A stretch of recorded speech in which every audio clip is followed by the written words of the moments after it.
Mungkin kita presentasi dulu. Silahkan juri di teman-teman dicek siapa yang hadir dan tidak hadir.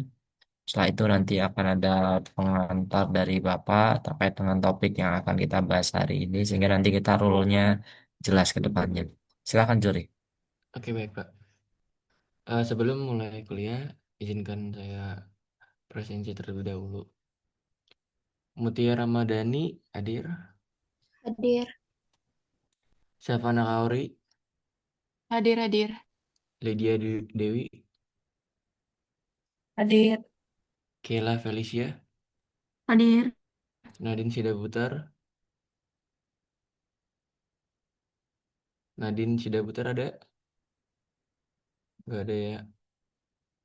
Nakata Kafkah Hikmah, hadir, Nakata Arli, Nakata hadir, Nakata nggak ada. Ivan Abdurrozak, Hadir, hadir. Muar Habi, Hadir, hadir, hadir. Bong Marco Hadi Surya, Hadir, hadir. Davina Aurelia, hadir, Konita Dwi, hadir, Catherine Luciana Putan, hadir, Sultan Aulia, Sultan Aulia hadir, nggak hadir ya? Anida Firda, hadir, Naila Zulfa, hadir, Zahrani Salwah, hadir, Muhammad Ahnaf, nggak ada ya Ahnaf ya? Adinda Nadia, hadir, hadir, hadir Zuri. oke. Arkanda Mario, Hadir. Naila Gia, Naila Gia hadir, nggak hadir, oke. Adam Yudhistira Putra, Adam Yudhistira hadir, nggak ada ya. Saskia Damayanti, Hadir, Zaidan Zidnafan Santana,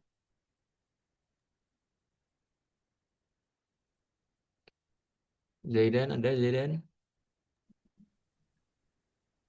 Hadir, Jur. oke. Lauzah Azalia, hadir, Gita Artanti, hadir, Safira Siti Kholisa, hadir, Lucky Rahmania, Lucky hadir Lucky, oke Lucky hadir. Siti Andi Nur Rasyadah, hadir, Syawal Gifari, Syawal hadir, nggak hadir juga. Muhammad Zaki, Muhammad Zaki hadir, Hadir, Dri. oke. Tadi ada yang udah disebutin atau ada yang kelewat nggak namanya? Zuhri gue belum saya belum di absen. Oh ya, Kinesia, sebentar. Kinesia, oke. Siapa lagi? Ada lagi? Zuhri, gue tadi Oke, kendala lanjut. jaringan baru masuk. Ya, Sudah ya. Sudah Bapak, yang nggak hadir ada 7 orang.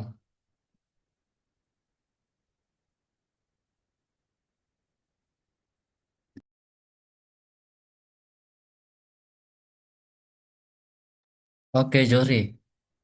7. Banyak juga ya. Baik, juri.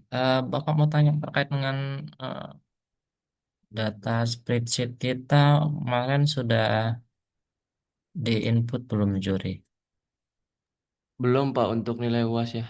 Mungkin Oke. hari ini soalnya belum sempat sayanya. Mohon Oke, maaf. biar Bapak bisa segera mengkalkulasikan untuk nilai UTS-nya. Oke, teman-teman, terima kasih untuk waktunya. Kemarin Bapak koordinasi sama Marco ya, aku ya. Terkait dengan hari ini Bapak ada karena itu ada tugas dari fakultas. Makanya mungkin kalau offline tidak bisa Bapak ke kampus, maka dari itu Bapak skenariokan eh, bisa online dengan jam pagi atau ganti hari gitu ya. Dan mungkin keputusan dari teman-teman dan Marco itu diganti online. Buat Bapak tidak ada masalah, mau ganti hari pun nggak ada masalah. Tinggal nanti kita menyesuaikan waktunya. Baik, mungkin Bapak share terkait dengan apa yang sudah kita pelajari dan apa yang akan kita pelajari dalam pasca UTS ya teman-teman ya. Jadi nanti pasca UTS itu kita akan membahas mengenai bagaimana teori pengambilan keputusan, terus nanti ada pengujian hipotesisnya, terus nanti kita ada analisis regresi dan korelasi, sampai analisis prasyarat analisis di sini. Nah, nanti mungkin sampai pertemuan 13 kita akan coba membahas satu persatu dan nanti pertemuan 14, 15, 16 kita akan coba praktek menggunakan SPSS teman-teman ya. Gitu ya. Nanti tiga pertemuan akhir harapannya kita bisa praktek untuk menggunakan atau mengolah data secara langsung. Nah, hari ini kita di pekan ke-9 kita akan membahas mengenai teori pengambilan keputusan. Jadi kalau apa namanya perpindahan slide Bapak udah muncul? Sudah, Pak. Sudah, Pak. Oke. Nah, di teori pengambilan keputusan di sini itu keterkaitannya dengan bagaimana kita mengambil keputusan dari data yang sudah kita olah, gitu ya. Dari data yang sudah olah. Tapi sebelum teman-teman nanti mengambil keputusan, harapannya di sini kita juga belajar bagaimana teorinya atau dasar-dasar yang menjadi acuan kita pada saat nanti kita mengambil sebuah keputusan hasil pengujian datanya. Tuh. Nah, data biasanya kan teman-teman melakukan penelitian itu kan diawali dengan adanya hipotesa ya, atau diwujudkan dalam pertanyaan penelitian gitu ya. Nah, pertanyaan penelitian dalam ilmiah itu biasanya di apa namanya itu dibuat dalam sebuah pernyataan hipotesa atau hipotesis gitu ya. Nah, hipotesa atau hipotesis yang teman-teman buat itu harus diuji gitu ya. Sederhananya seperti ini. eh ada sebuah penurunan tingkat penjualan. Ini Bapak analogikan ya. Ada sebuah penurunan tingkat penjualan terkait dengan produk-produk apa kalau botol minum itu apa namanya? Kelompok apa itu botol minum itu? Tumbler, Pak. Tumbler ya, tumbler. Makasih Ipan. Nah, salah satu perusahaan tumbler tadi itu ternyata mengalami tingkat kemunduran gitu ya. Setelah ditelisik lebih mendalam berbagai problema-problema yang dihadapi oleh perusahaan tumbler, ternyata mereka kalah brands, kalah memasarkan terkait dengan citra mereknya di situ. Sehingga orang di masyarakat Indonesia itu tidak banyak mengenal terkait dengan merek daripada tumbler perusahaannya itu. Itu. Yang mereka tahu produknya, tapi citra mereknya tadi tidak tahu. Nah, maka dari itu dia berhipotesa. Hipotesa itu dugaan sementara. Dugaan sementara itu menyatakan bahwa eh, citra merek yang dibangun oleh perusahaan tadi itu belum mampu meningkatkan tingkat penjualan daripada perusahaan dari Tumblr tadi itu sendiri. Nah, itu dugaan gitu ya. Nah, karena dugaan tadi, maka perlu ada namanya sebuah pengujian gitu ya. Pengujian tadi itulah yang kita kita nyatakan dalam bentuk pengujian hipotesis gitu. Nah, sedangkan nanti kita akan dihadapkan oleh data yang bersumber dari data sampel dan data yang bersumber dari data kelompok. Atau bisa dikatakan kita ada data sampel dan data populasi. Itu. Maka nanti kita berbicara mengenai estimasi parameter perkiraan terkait dengan data kelompoknya di situ, teman-teman. Nah, kenapa materi ini penting? Gitu ya. hal yang menjadi krusial itu kan bagaimana kita menginterpretasikan. Menginterpretasikan itu apa? Kita membaca tabel hasil olah data itu kadang-kadang kita tidak selaras dengan apa yang ditampilkan dalam tabel. Nah, itu namanya interpretasi. Itu. Di dalam tabel mengatakan bahwa Ipan ini sama Nadine ini bersebelahan gitu ya. Kalau di layar Bapak ya, Ipan sama Nadine ini bersebelahan gitu. Tapi kalian membaca membaca gambar atau tabelnya itu menyatakan bahwa di antara Ipan dan Nadine itu ada Pak Kusworo. Nah, itu kan salah menginterpretasikan data ya, gitu ya. Padahal data itu menggambarkan Ipan sama Nadine itu satu frame, tidak terpisah gitu. Ternyata kalian menginterpretasikan menjelaskannya itu di antara keduanya itu ada Pak Kusworo. Nah, ini kan sebuah pengambilan keputusan yang salah gitu. Makanya kita nanti akan belajar nih bagaimana estimasi atau pengujian hipotesis untuk dapat diambil keputusan yang tepat, yang benar gitu. Sehingga nanti harapannya kita kalau di pemasaran teman-teman itu dapat menilai efektivitas strategi pemasaran yang baru berdasarkan data informasi awal membandingkan kinerja dua cabang perusahaan gitu. Atau mungkin nanti teman-teman akan menguji kepuasan pelanggan sebelum dan sesudah layanan digital. Nah, harapannya di sini materi inilah nanti pengambilan keputusan ini penting, gitu teman-teman. Makanya tentu kita harus tahu apa namanya itu parameter dan statistik teman-teman semua. Oke, nanti akan Bapak kuatkan materi mana yang perlu Bapak kuatkan dari teman-teman. Tapi mungkin kita case base dulu, kita studi case dulu dari apa yang akan disampaikan oleh teman-teman di materi yang ke-9 ini. Silahkan, Marco.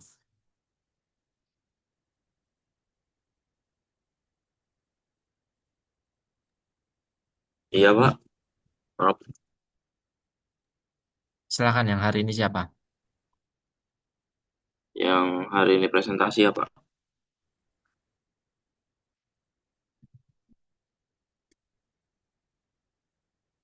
Oke. Untuk kelompok Indonesia dan anggotanya boleh langsung aja start. Oke.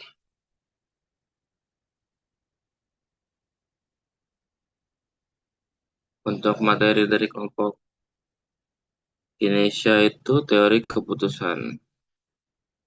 Boleh langsung aja dimulai ya.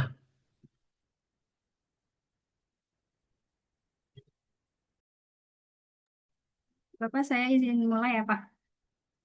Oke, jadi selamat pagi teman-teman sekalian. Dan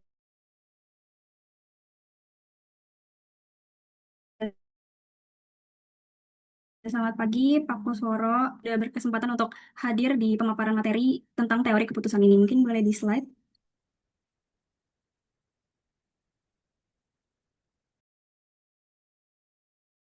Oke, di sini anggotanya ada rekan saya, ada Kinesha, Lauza, dan saya sendiri, Kanita. Boleh di next. Nah, ini adalah apa ya, kayak headline gitu, kenapa sih ada teori keputusan. Jadi kan dalam kehidupan itu kita tuh selalu dituntut untuk punya keputusan, kita harus bikin sebuah keputusan yang dimana pastinya kalau kita disuruh punya keputusan, kita tuh punya alternatif gitu. Jadi kita dihadapkan dengan beberapa pilihan. Maka dari itu, teori keputusan berfokus pada proses pengambilan keputusan dalam kondisi risiko dan ketidakpastian. Kemudian, setiap keputusan juga memiliki beberapa alternatif dengan konsekuensi yang beda-beda. Nah, maka dari itu diperlukan cara atau metode yang membantu dalam memilih keputusan terbaik secara rasional atau masuk akal. Boleh di next?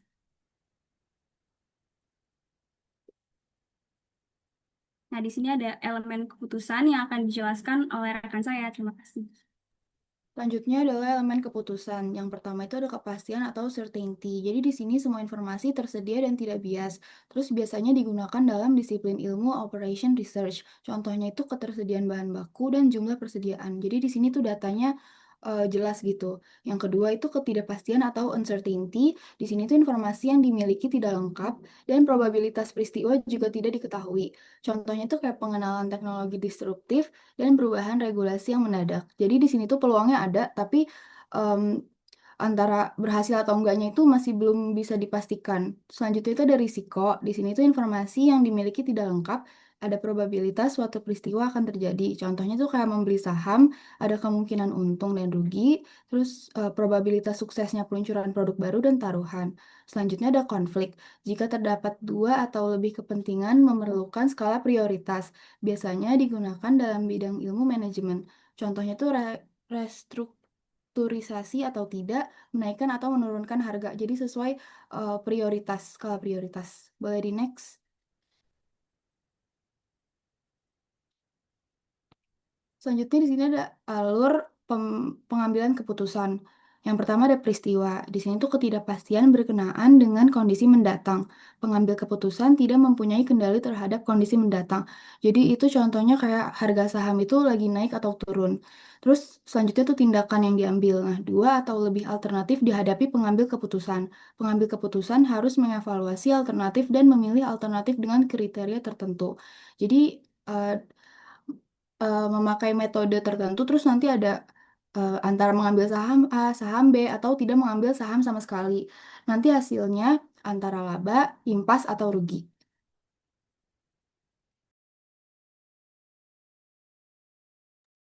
Nah, kita masuk ke keputusan dalam kondisi berisiko. Jadi di sini alurnya ya, yang pertama kita pasti mengidentifikasi dulu berbagai macam alternatif yang ada dan layak bagi suatu keputusan. Setelah kita mengidentifikasi alternatifnya, kita bisa menduga probabilitas yang terjadi terhadap setiap alternatif yang ada. Kemudian kita setelah menduga, kita ada menyusun hasil atau payoff untuk alternatif yang ada. Dan yang terakhir kita bisa mengambil keputusan berdasarkan hasil yang baik. Boleh di next.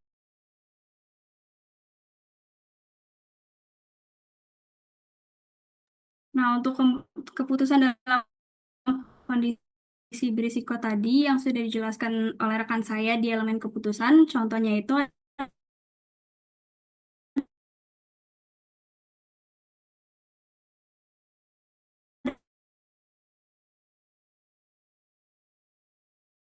investor tersebut. Nah, di sini kita udah punya saham A, B, dan C. Kemudian di sini ada harga per lembarnya dan ada kondisi-kondisinya, yaitu kondisi ekonomi baik, saat kondisi ekonomi normal dan saat kondisi ekonomi buruk. Nah, ini adalah yang 50%, 30%, dan 20% ini adalah probabilitas. Ini angkanya di sini tuh semua sudah ada dari soal. Terus untuk yang probabilitas ini semuanya tuh jadinya harus 100% atau satu. Terus cara bacanya itu adalah kalau misalnya kita pilih saham A, maka di mana saham A ini harga per lembar itu misalnya 20.550. Dalam kondisi ekonomi yang baik dengan probabilitas 50%, maka kita bisa mendapatkan 695 lembar. Nah, begitupun ketika kondisi normal kita bisa mendapatkan 545 lembar dan kondisi buruk 155 lembar. Untuk saham B dengan harga 620 kita juga bisa dapetin dalam kondisi baik 52 lembar, dalam kondisi normal itu 13 lembar dan dalam kondisi buruk itu 3 lembar.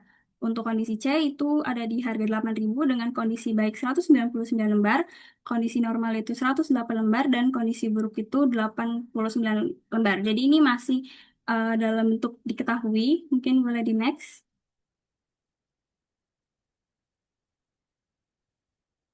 Nah, ini eh, perhitungannya. Jadi kita bakalan kita tuh mau cari kira-kira dari 3 saham berikut kan mana yang sebaiknya dipilih oleh investor. Sebelum kita nentuin mana yang sebaiknya dipilih oleh investor, kita tuh harus tahu dulu kan jumlah saham yang kita dapat dari modal yang kita punya tuh berapa. Kemudian hasil dividennya itu berapa dari jumlah saham yang kita dapat dan harga dividennya. Jadi yang pertama untuk saham A itu rumusnya di sini udah ada ya, jumlah saham sama dengan modal dikali harga. Jadi untuk dapetin jumlah saham itu kita untuk saham A bisa 10 juta dibagi 20.550. Maka hasilnya itu 487. Dan untuk bisa nentuin total dividen dari kondisi baik dengan probabilitas 50% itu bisa kita kalikan aja jumlah sahamnya 487 dikali 695, maka totalnya itu adalah 338.465. Untuk yang total dividen di kondisi normal dengan probabilitas 30%, itu kita bisa kaliin jumlah saham di 487 dikali 554, maka hasilnya di 265.415. Dan untuk yang kondisi buruknya di dengan probabilitas 20%, kita bisa kaliin lagi jumlah sahamnya yang A 487 dikali 155, maka kita akan mendapatkan hasil 75.485. Nah, di sini sebetulnya ya kita bisa lihat, udah bisa lihat ya, untuk yang paling tingginya itu kita bisa ada di B, maka sebetulnya harga per lembar itu, gimana ya, harga per lembar itu memang harga per lembar B itu dia yang paling murah, tapi kita tuh juga nggak bisa underestimate harga per lembar, karena semakin murah saham kita bisa dapetin saham tuh lebih banyak jumlahnya, dan itu bisa punya punya kemungkinan untuk kita bisa dapat lebih untung gitu. Nah, untuk saham B-nya dan C itu sama juga, cara menghitungnya, jumlah sahamnya di modalnya dibagi sama harga per lembarnya, kemudian untuk total dividen keseluruhannya itu bisa dari jumlah saham yang udah kita cari tadi dikali dividen per lembar yang sudah kita ketahui dari soal. Mungkin boleh di next. Nah, ini salah satu cara untuk dapetin hasilnya. Jadi ada expected value yang bisa dijelaskan oleh teman saya. Nah, selanjutnya ada expected value atau nilai yang diharapkan. Jadi di sini nilai rata-rata yang diharapkan akan diperoleh dari sebuah keputusan jika situasinya tidak pasti atau ada risiko. Terus rata-rata tertimbang dari semua hasil yang mungkin terjadi, di mana tiap hasil diberi bobot sesuai probabilitas terjadinya kondisi tersebut. Di sini ada rumusnya, yaitu EV sama dengan sigma hasil dikali probabilitas. Boleh di next. Nah, jadi di sini ada saham dan total dividen. Di sini ada baik, normal, buruk, probabilitasnya sama. Langsung aja diubah dulu ke desimal, terus masukin ke rumusnya. Di sini contohnya cara yang A. Jadi yang A itu sahamnya dikali sama probabilitas sesuai yang di atasnya itu baik. Jadi menghasilkan segini. Nah, yang B dan C ini caranya sama. Akhirnya tinggal dipilih yang mana yang paling tinggi. Dan yang paling tinggi itu yang B. Jadi nilai EV terbesar dimiliki oleh saham B, sehingga membeli saham B adalah keputusan yang terbaik karena kemungkinan nilai dividen yang diperoleh lebih besar. Boleh di next. Selanjutnya ada Expected Opportunity Loss atau EL. Metode ini digunakan untuk menghitung kemungkinan kerugian atau penyesalan akibat tidak memilih alternatif terbaik. EL juga membantu menentukan keputusan dengan tingkat penyesalan paling kecil. Nah, langkah pertama yaitu menentukan hasil terbaik untuk tiap kondisi. Kemudian menghitung opportunity loss tiap saham, lalu kalikan opportunity loss dengan probabilitasnya. Kemudian seluruh hasil dijumlahkan, setelah itu dipilih nilai yang paling kecil. Rumus yang digunakan yaitu sigma opportunity loss dikali probabilitas suatu peristiwa. Nah, pada tabel ini terdapat tiga alternatif saham, yaitu saham A, B, dan C, dengan kondisi ekonomi baik, normal, dan buruk. Di bagian opportunity loss, nilai diperoleh dari selisih antara hasil terbaik pada tiap kondisi dengan nilai pada pada masing-masing saham.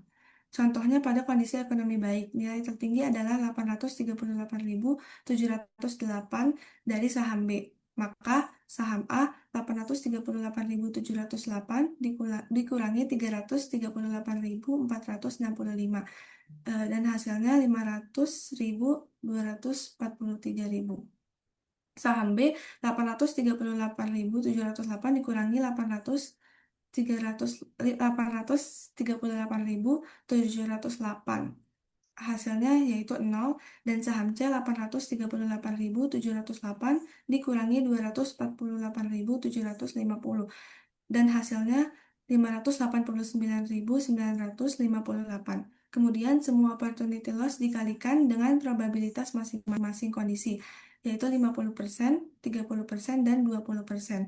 Lalu dijumlahkan sehingga diperoleh nilai L. Hasil akhirnya, saham A memperoleh EOL sebesar 257.274, saham B 229.294, dan saham C 334.104. Karena nilai EOL terkecil dimiliki oleh saham B, maka saham B menjadi keputusan terbaik karena memiliki tingkat penyesalan paling kecil apabila kondisi ekonomi berubah-ubah.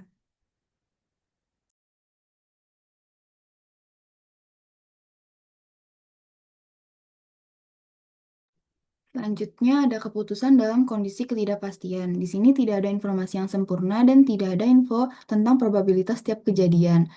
Eh, Cara mencarinya itu ada 4 kriteria yang akan dijelaskan oleh rekan saya.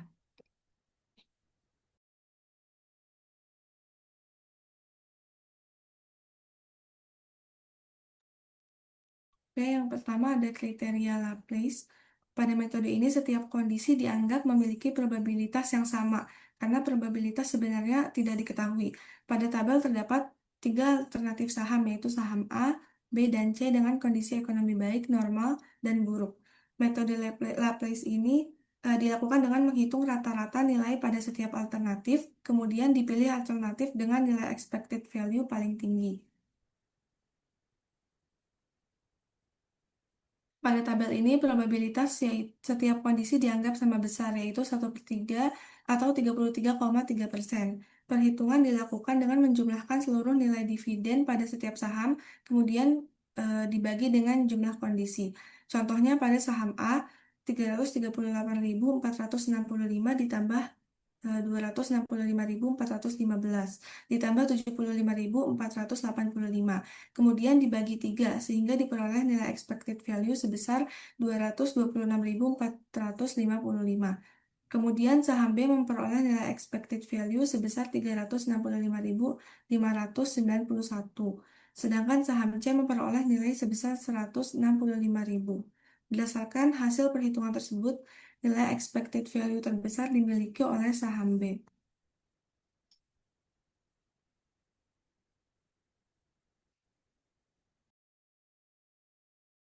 Kemudian adalah kondisi maksimin. Jadi kondisi maksimin adalah kondisi pesimis di mana kita tuh tidak penuh ketidakpastian dan sebaiknya ngambil keputusan yang sifatnya pesimis terhadap masa depan. Terus kemudian kita pilih hasil yang paling maksimum dari kondisi yang paling pesimis tersebut. Makanya kita fokusnya di tabel total dividen yang buruk aja. Pilih yang terbaik dalam kondisi terburuk. Nah, kalau dari setiap alternatif ya, kalau kita lihat dari total dividen yang buruk untuk saham A ini, dia ada 75.485, untuk B-nya 48.387, dan yang C-nya ada di 111.250. Kita bisa lihat yang paling tinggi dari eh, tabel di kondisi terburuk ini adalah yang C ya, yang di 111.250. Maka kita bisa pilih saham C untuk kondisi maksimin. Boleh dilanjut? Nah, kalau Maximax ini dia kebalikannya, jadi menyarankan untuk mengambil keputusan yang sifatnya optimis. Jadi kayak cari yang paling kondisinya tuh yang terbaik gitu. Nah, di sini kita bisa fokus aja ke eh, total dividen yang kondisinya itu baik. Untuk dari saham A sendiri, total dividen di kondisi baik itu ada 338.465. Untuk saham B itu ada di 838.708, dan yang di C itu ada di 248.750. Makanya kita bisa pilih saham B karena total dividennya itu dia yang paling tinggi di antara semua alternatif. Boleh di next.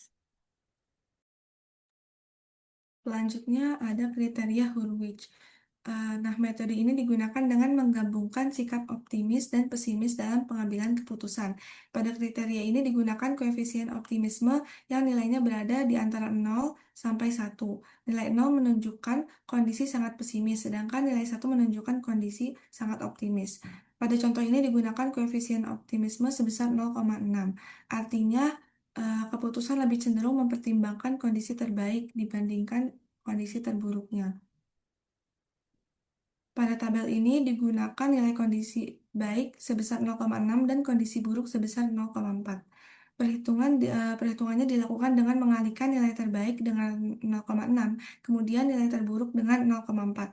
Kemudian hasilnya dijumlahkan. Contohnya pada saham A, 0,6 dikali 338.465 ditambah 0,4 dikali 75.485, sehingga hasilnya yaitu 233.273. Kemudian saham B memperoleh nilai sebesar 522.580 dan saham C 193.780. Nah, berdasarkan hasil perhitungan tersebut, nilai terbesar dimiliki oleh saham B.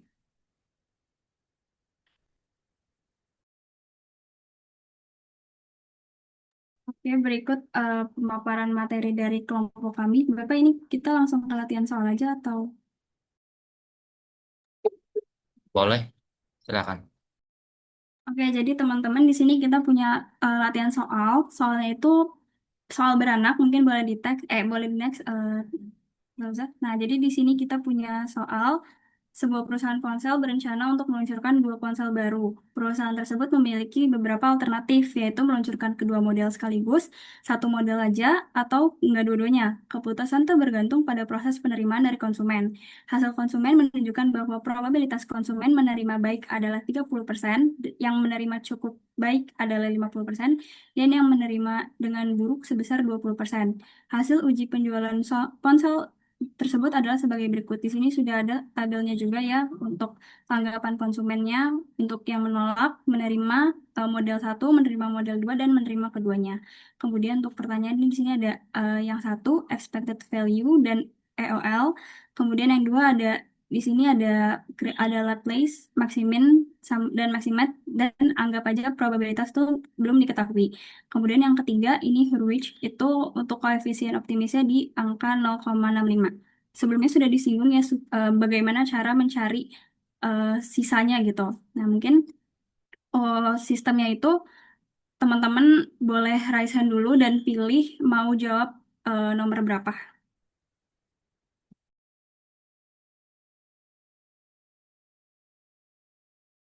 Mungkin yang berkenan atau mencoba boleh raise hand dan pilih nomor berapa ya teman-teman, biar saya catat.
Ini suaranya nggak ada.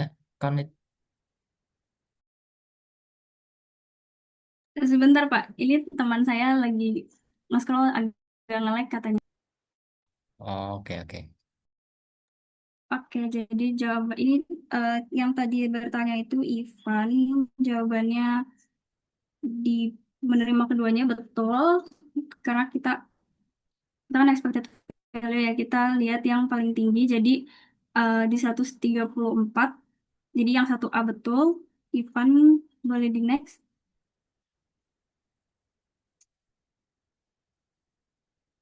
Nah, untuk yang LL di sini Ivan juga betul, tapi ini di sini kami kebalik harusnya menolak keduanya itu yang di paling bawah yang menerima keduanya. Jadi untuk angka-angka di menolak keduanya itu harusnya punya si menerima keduanya. Sorry banget, mohon maaf banget teman-teman, tapi jawaban Ivan sudah betul. Boleh di next.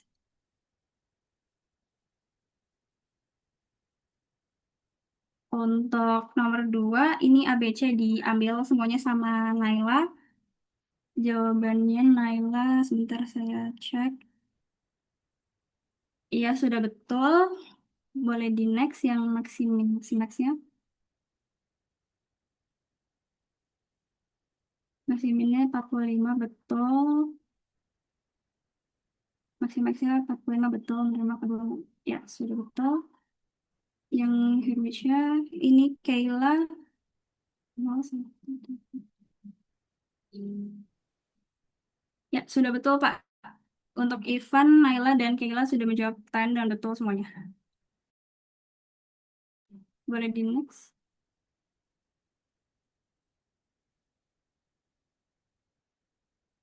Oke, karena sudah tidak ada lagi pemaparan dan soal-soal yang kami sediakan, Bapak saya izin closing ya, Pak. Ya, terima kasih untuk teman-teman serta Pak Kusuro yang sudah menaruh perhatian ke pemaparan materi di teori putusan kali ini. Saya, Anita Dezarafi, selaku moderator dan anggota dari kelompok 6, mewakili teman-teman meminta maaf jika ada materi yang salah, materi yang kurang dipahami, ataupun tadi jawaban yang kebalik itu sebetulnya hanya kebalik posisinya aja. Terima kasih semuanya, selamat pagi.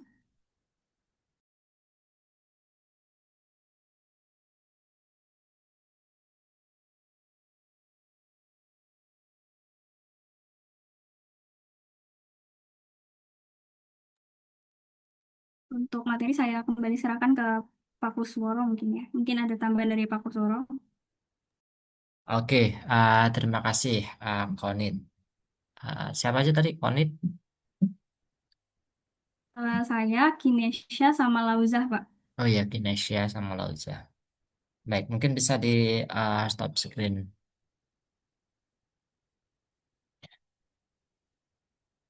Oke, teman-teman, tadi sudah disampaikan terkait dengan konsep pengambilan keputusan ya, yang mana tadi sudah diberikan option ya, bagaimana teman-teman memperhitungkan berbagai resiko apabila teman-teman mengambil keputusan terkait dengan investasi. Kalau Bapak melihat tadi itu lebih kepada bagaimana teori pengambilan keputusan terkait dengan investasi ya itu. Tapi investasi yang tadi lebih kepada saham, penentuan saham dengan berbagai resiko.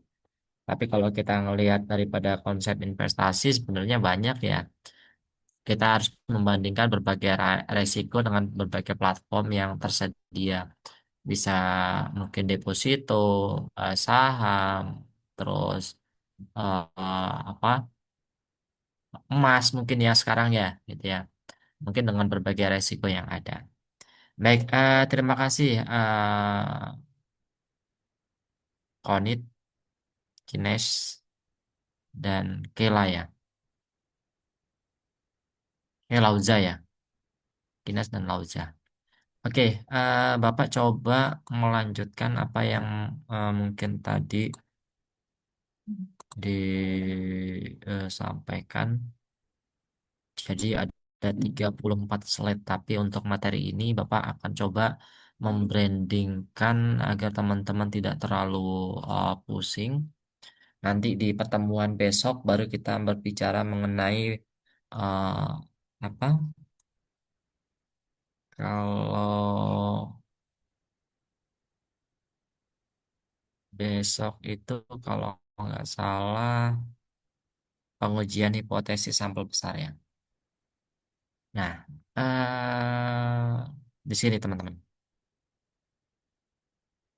nggak banyak di sini untuk di topik hari ini. Sudah slideshow terlihat, teman-teman? Sudah, Bapak. Oke. Nah, di dalam alat ukur statistik ya, kita nanti teman-teman akan mencoba mengenali dua data ya, data parameter, data statistik ya. Kalau data parameter itu data kelompok atau data populasi ya, gitu ya. Teman-teman akan menganalisis data-data yang bersumber dari populasi, gitu ya. Kalau statistik itu data yang bersumber dari sampel, gitu. Sampel yang teman-teman peroleh dari populasi itu teman-teman analisis, itu data statistik. Maka kita mengenal ada parameter dan statistik. Dan beberapa waktu lalu kita mengenal beberapa informasi lambang ya, gitu ya. Kalau sampel itu X bar, kalau apa namanya itu rata-rata populasi itu kayak seperti mu di situ.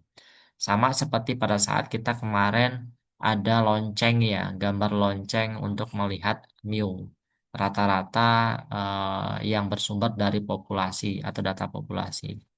Simpangan baku mungkin S atau di dalam populasi itu dilambangkan dengan gambar kayak row terbalik di situ.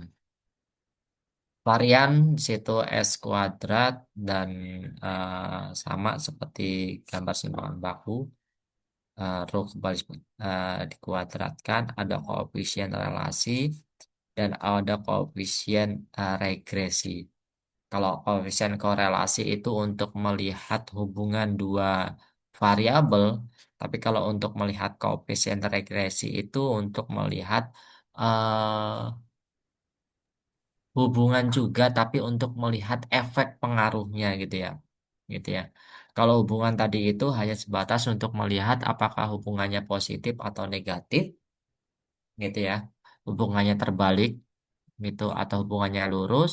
Tapi kalau untuk regresi itu melihat bagaimana efek atau dampak atau pengaruhnya antara eh, antara dua variabel atau lebih di situ.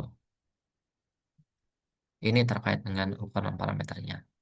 Nah, estimasi parameter berarti kalau kita melihat estimasi parameter itu salah satu kegiatan pada statistik inferensial gitu ya. Kalau statistik inferensial, jadi di situ dia mengukur bagaimana apa namanya itu melakukan perkiraan ya, estimasi itu kan perkiraan ya terhadap parameter-parameter populasinya gitu. Tapi berdasarkan data sampelnya gitu ya, atau data statistik. Jadi statistik inferensial tadi itu menguji data sampel gitu ya. Karena ada statistik deskriptif, ada statistika deskriptif, ada statistika inferensial itu. Kalau statistika inferensial itu bagaimana menguji data sampel atau statistik gitu ya, yang bersumber dari populasi. Nah, selanjutnya data tadi itu diuji gitu ya. Nah, data tadi diuji itu kan menguji hipotesis gitu ya. Gitu ya. Menguji hipotesis gitu ya, berdasarkan data sampel. Jadi kalau kalian ditanya apa statistik diferensial, yaitu statistika ya ilmu yang mengkaji berbagai data sampel yang bersumber dari populasi gitu ya. Gitu. Itu statistika inferensial. Nah, walaupun tadi itu mengujinya data sampel, tapi nanti hasil dari uji sampel tadi itu generalisasikan atau dibuat sebuah keputusan untuk digeneralkan ke populasi gitu. Contoh sederhananya Bapak analogikan seperti ini. Bapak akan menguji terkait dengan minat kelas ini statistika kelas apa? Siapa di ini? Kelas C, Pak. C. Bapak akan menguji minat kelas C terhadap suatu barang tumbler gitu ya. Minat barang tumbler perusahaan X di situ. Nah, Bapak kasarnya ngomong ya, kasarnya berbicara kelas ini sebenarnya banyak, tapi di sini ada kurang lebih 30. Nah, Bapak ambil di situ 25 gitu ya. 25 sampel dari kelas ini contohnya gitu ya. Setelah Bapak uji statistiknya, di situ rata-rata kelas ini itu menyukai atau berminat untuk membeli tumbler perusahaan X. Nah, dari 20 atau 25 yang Bapak uji, itu Bapak generalkan gitu. Jadi bukan hanya sampel yang ambil keputusannya, tapi kelas ini yang Bapak ambil. Jadi bunyinya seperti ini. Berdasarkan hasil temuan atau analisis data, ditemukan bahwa kelas C statistik itu memiliki minat untuk membeli barang tumbler perusahaan X. Gitu. Jadi hasil keputusan daripada perhitungan sampel tadi itu jadi generalkan untuk kelas C gitu. Walaupun data tadi itu diambil dari sampel dari kelas C ini. Nah, itu untuk memperkirakan terkait dengan pengambilan keputusannya. Nah, metode estimasi interval ini biasanya sering digunakan dalam pengambilan keputusan. Gitu ya. Biasa digunakan dalam pengambilan keputusan. Metode estimasi interval ini itu dibatasi oleh dua nilai atau interval selang. Biasanya seperti itu. Itu menggambarkan bagaimana estimasi itu dibatasi oleh dua nilai. Contoh, Bapak asumsikan seperti ini. Rata-rata apa namanya itu uang saku kelas C statistik itu di rentang 30 sampai 50.000. Nah, jadi rata-rata apa namanya itu uang saku kelas C statistik ini itu di rentang 30.000 sampai 50.000. Nah, perkiraan tadi itu dibatasi oleh dua nilai yang tadi 30.000 dan 50.000. Jadi minimal 30.000, maksimal 50.000. Nah, ini apa namanya itu dua nilai tadi itu. Yang kedua, estimasi interval atau perkiraan interval itu terkait dengan sampel yang besar, gitu ya. Sampel yang besar itu rata-rata lebih dari 30-an gitu, gitu. Dan biasanya sampel yang besar itu akan mendekati distribusi normal. Nah, kemarin kan kita sudah bahas tuh distribusi normal tuh, di mana data atau informasinya itu berada di titik tengah, ya, lonceng titik tengahnya di situ itu distribusi normalnya, gitu. Nah, terdapat dua jenis estimasi di sini di dalam estimasi interval.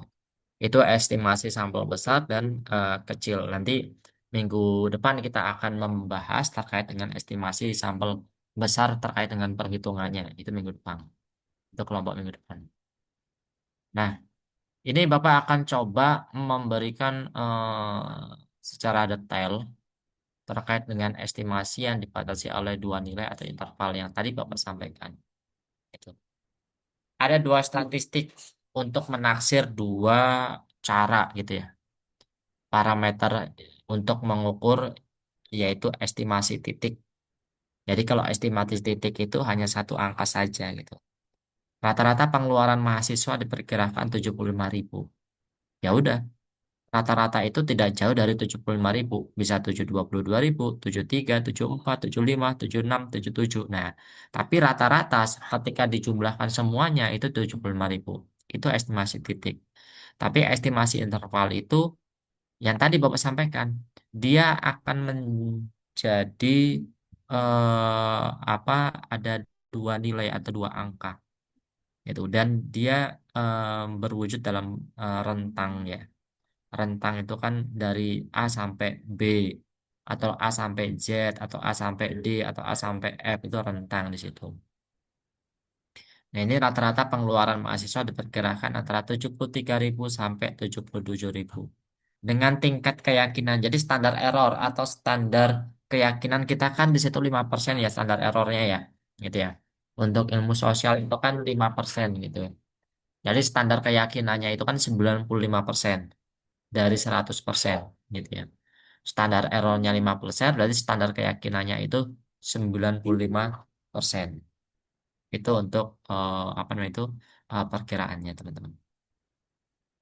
Nah, yang kedua, ciri yang kedua, estimasi interval sampel besar dianggap mendekati distribusi normal. Jadi kalau sampel besar itu lebih dari 30, walaupun ada beberapa teori yang sampel besar itu lebih dari 100 gitu ya. Tinggal nanti sesuai dengan fokus, lokus penelitiannya, dan tentunya arahan pembimbing teman-teman semuanya. Gitu. Sehingga nanti teman-teman untuk sampel besar tadi itu kita bisa menggunakan Z tabel. Tabel waktu kemarin Bapak sudah mengajarkan teman-teman bagaimana cara membaca jet tabelnya gitu ya. Gitu. Nah, terkait dengan confidence interval itu rumusnya karena di sini rentang, maka di situ ada apa namanya plus minus ya. Plus minus itu bisa plus ke atas, minus ke bawah. Kayak tadi rata-rata pengeluaran 75.000 ya bisa ke bawah, bisa ke atas. Gitu. X bar ini terkait dengan perkiraannya itu Z tabel Z-nya terus dikali dengan standar errornya ini standar errornya ini populasinya dan di sini terkait dengan perhitungannya. Nah ini apa namanya itu rumusnya gitu ya. Mungkin minggu depan kita akan mencoba untuk memperhitungkan atau mengaplikasikannya ya rumus ini. Ini X, X-nya ini X barnya. Ini terkait dengan nilai Z atau mungkin tabel Z, taraf kepercayaannya itu. Ini simpangan bakunya atau populasinya. Ukuran sampelnya itu N-nya. Akar dari N itu akar dari ukuran sampel. Terus sebenarnya itu menandakan terkait dengan standar error. Plus minus itu batas atas dan batas bawah.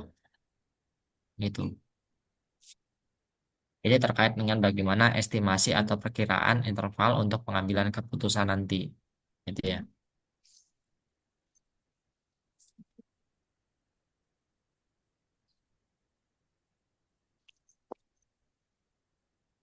Jadi kalau digambarkan seperti ini kan kemarin seperti lonceng ya.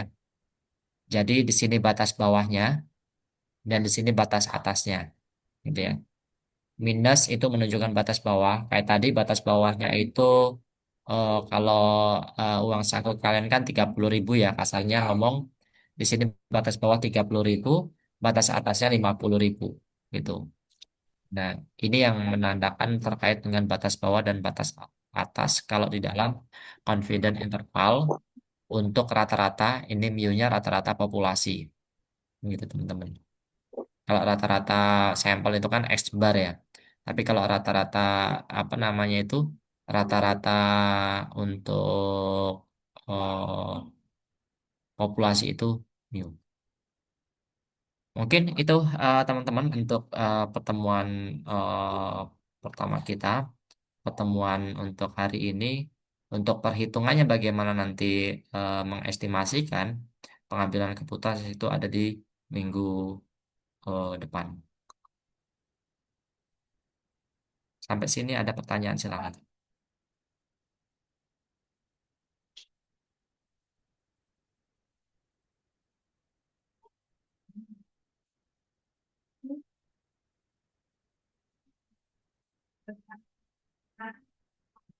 Nggak ada? Kalau nggak ada kita akhiri. Bapak mau prepare juga. Ya, Pak. Udah cukup. Oke. Kalau sudah cukup, mungkin nanti disiapkan minggu depan itu kita akan coba hitung-hitungan latihan terkait dengan materi perhitungan penentuan sampelnya. Terima kasih teman-teman. Ada tambahan, Marco, Juri, ada yang ditanyakan? Tidak ada, Pak. Tidak ada, Oke, Pak. oke. Kalau nggak ada, selamat beristirahat. Bapak Iri, wassalamualaikum warahmatullahi wabarakatuh. Waalaikumsalam warahmatullahi wabarakatuh. Terima kasih, Bapak. Terima kasih, Pak.